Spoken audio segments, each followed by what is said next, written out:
All right, before I begin, I need to say this was taken from a work done with my advisor, Dr. Arden Savovich, and his former student, Dr. Michael Royston, who's now a postdoc at Tel Aviv University. Why won't it go to the next slide? Very bad. What if I do this and then I do this? There we go. Okay, so throughout K and L subsets of Rn, will always denote convex bodies. And by convex bodies, I mean a set with non-empty interior, and that's compact. And we're going to assume it contains the origin for our purposes.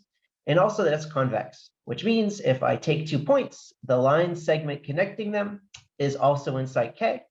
So, as an equation, it just means they're convex combinations in K for all T in 0, 1. But, we can draw nice pictures.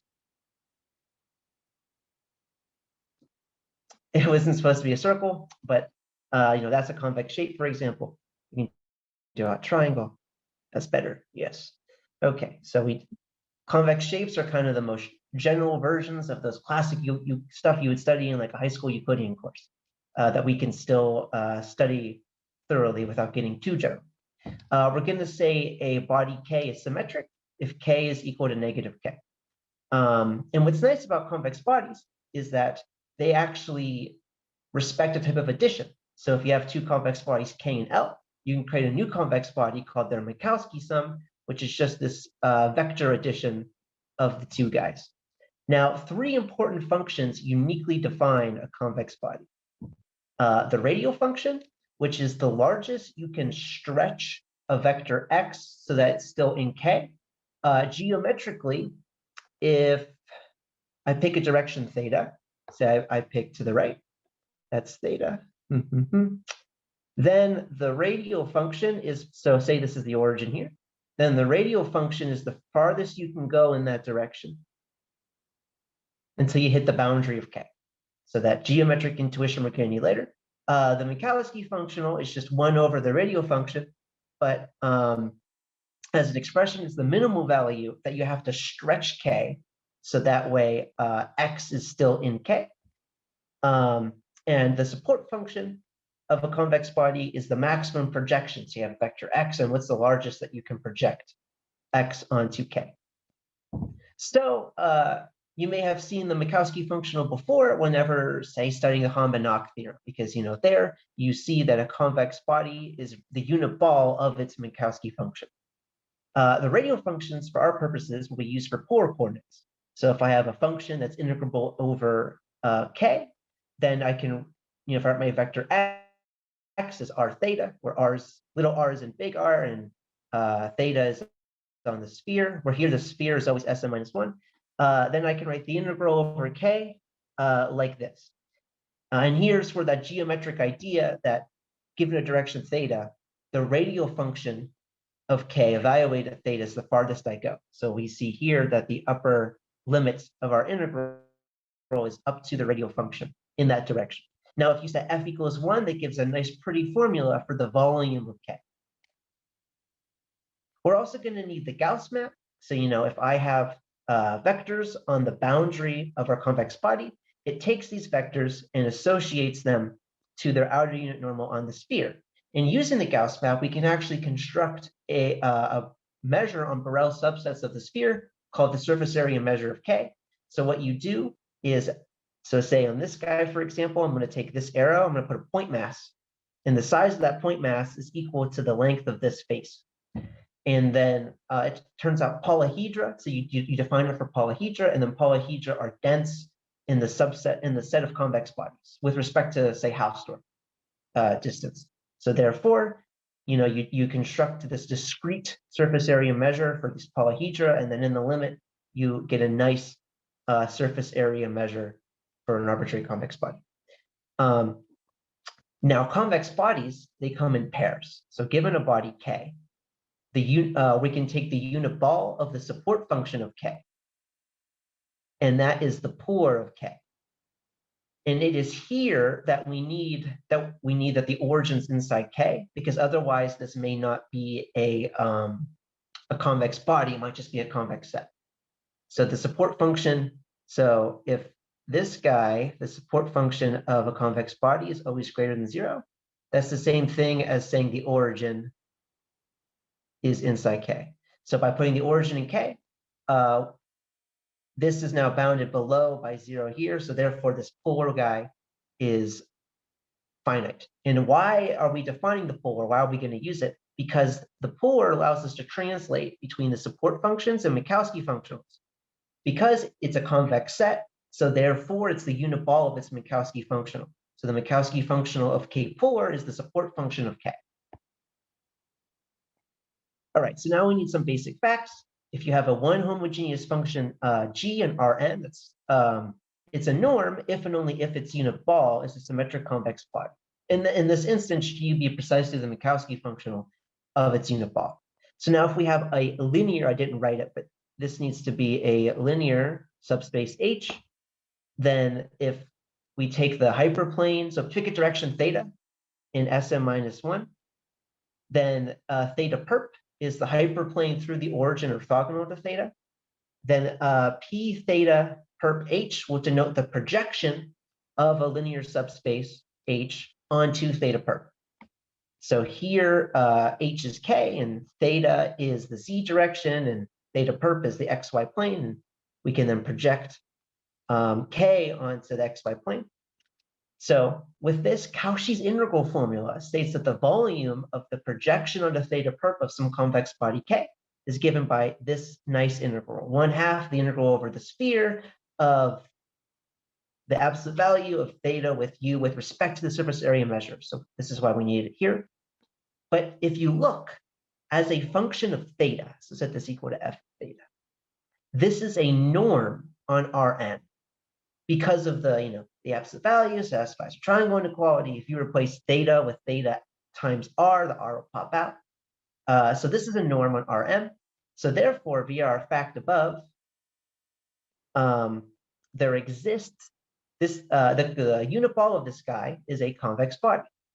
So therefore, we can say that Cauchy's integral formula is the support function of a symmetric convex body, and that symmetric convex body depends on the original convex body, and we call it the projection body of K.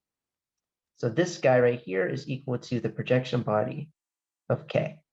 It is here that we need a polar, because at most we could say that this is the Minkowski functional via this guy, but then we pass the polar, so we don't want to do with Minkowski functional, so we pass the polar and say this is the support function of a convex body.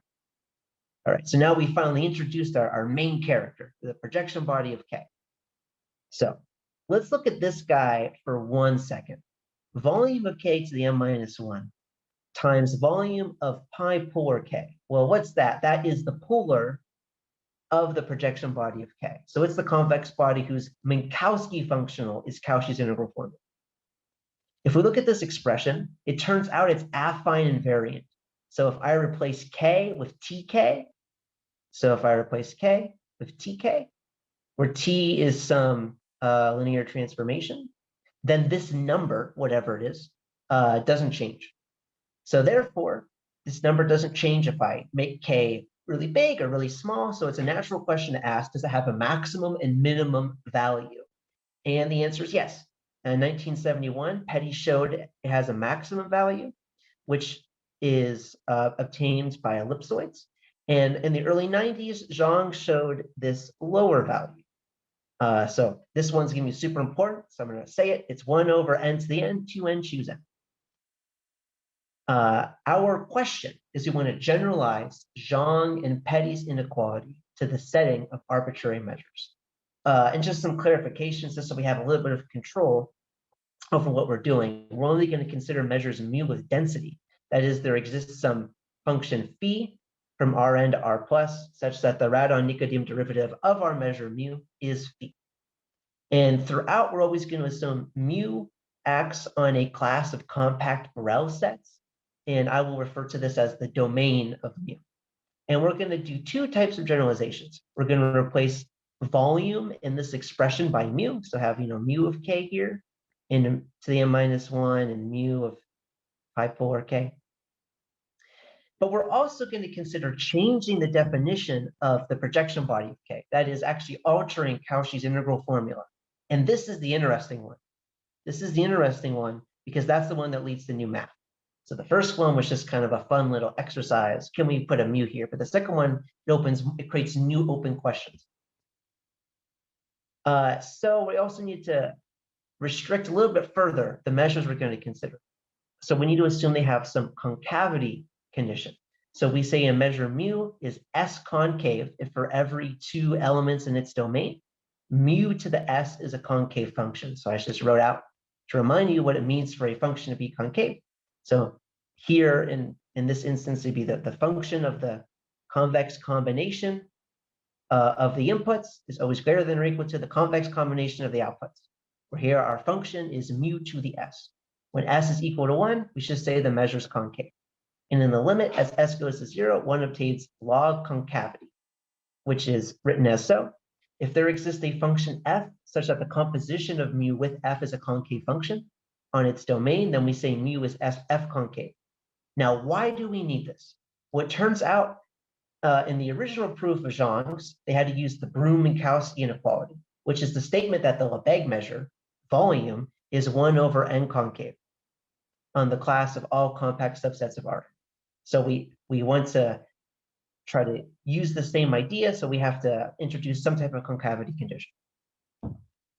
All right, so we're now going to work our way towards how one can prove Zhang's inequality in the volume case. So we have to introduce the covariogram. So you have k, and then you translate k by some vector x. Then the covariogram is the volume of k intersecting k plus x. And the support of the covariogram is precisely the vectors such that that intersection is not empty. But you can check the set inclusion. This is the same as k, Minkowski sum negative k. So here's an example. If k is this polyhedra, and this is k plus x, the covariogram is the area of that intersection. Now, why do we need the covariogram? Where is this coming from? Well, the radial derivative of the covariogram. So now I'm going to take my vector x and write it as r times theta. And we're going to take the derivative with respect to r.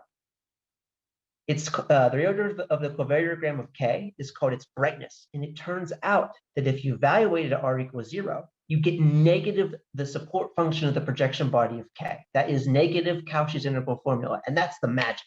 That's like, okay, I see why we need it.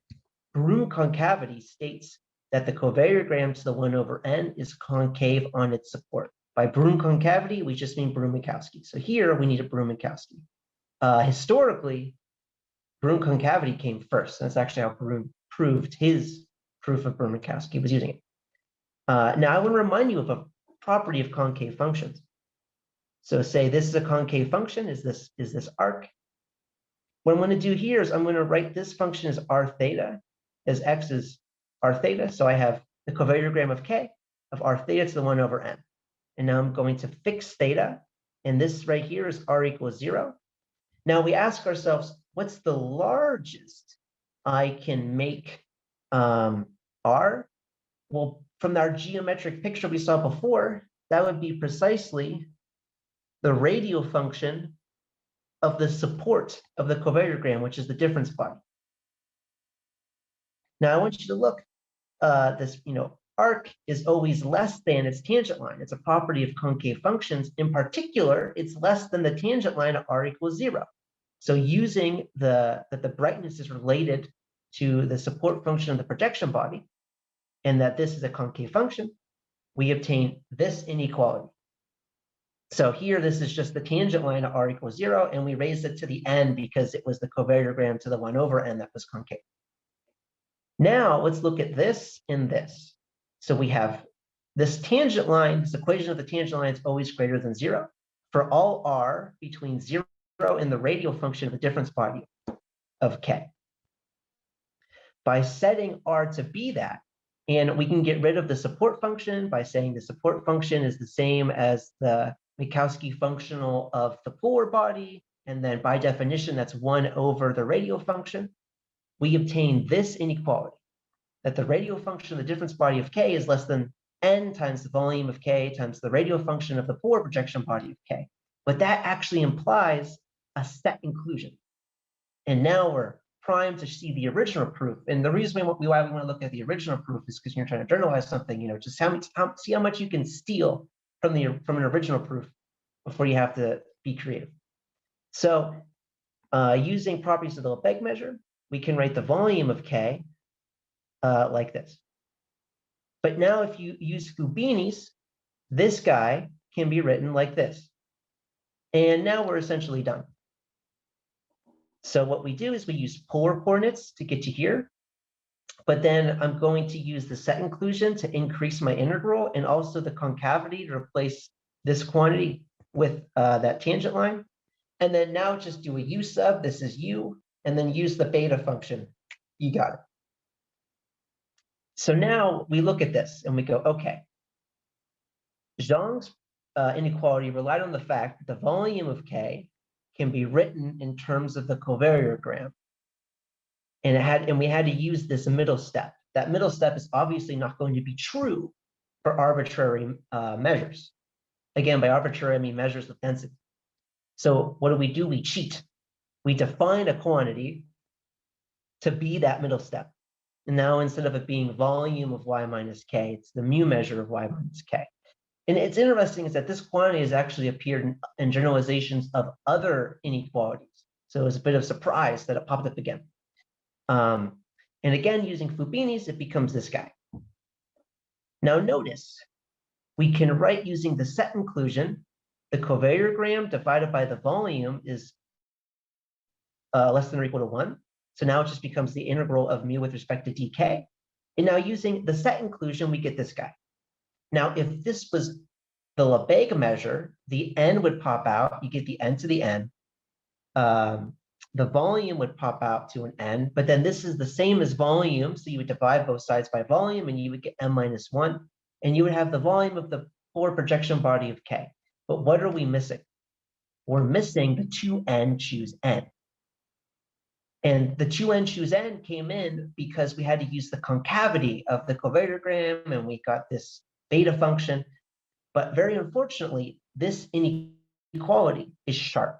If you take mu to be the Gauss measure and k to be balls of radii, you get equality on the left and the right. So right now we're very sad. We don't get the sharp guy. We're going to return to this, generalize even more, and we'll get the sharp one as a special case. So now we're going to generalize the projection body. So what we do is we go back to Cauchy's integral formula, and we have our measure mu. And if phi is its density, we just do the naive thing and we just shove in the density of mu. But we want the density to act not on the sphere, but on the boundary of K. So then we insert the inverse Gauss map. So that way phi is acting on the boundary of K. And you can check, this is also a norm. So it will also define a convex body, which we called pi mu K. So it's the mu projection body of K. And one can show there is not an equivalent of Petty's inequality for pi mu K. So we're only going to focus on Zhang's. Now, what did we need in the original Zhang's? We needed a covariogram. So we're going to, how much time do I have? I'm almost out of time, I think. 2 minutes, Dylan. 2 minutes. So we needed a covariogram. So we have to define a covariogram, which we just do the naive thing and replace the volume with mu. And we have to take its derivative. Oh, I wanted to show real quick, since we've defined these kind of new convex bodies. So let's see what they look like. So here we took the Gauss measure. The Gauss measure is an even measure. So if we had taken an even convex body, a symmetric one, it wouldn't be interesting. So here we took a non-symmetric one. Here the origin's in the middle. And we get this new. So right here, this is the polar projection body of K with respect to the Gauss measure. So now we take the derivative of our covariogram, we get what we wanted, but then there's this extra shift. Oh, we had to do a technical restriction that the density was Lipschitz, but that's not that big of a deal.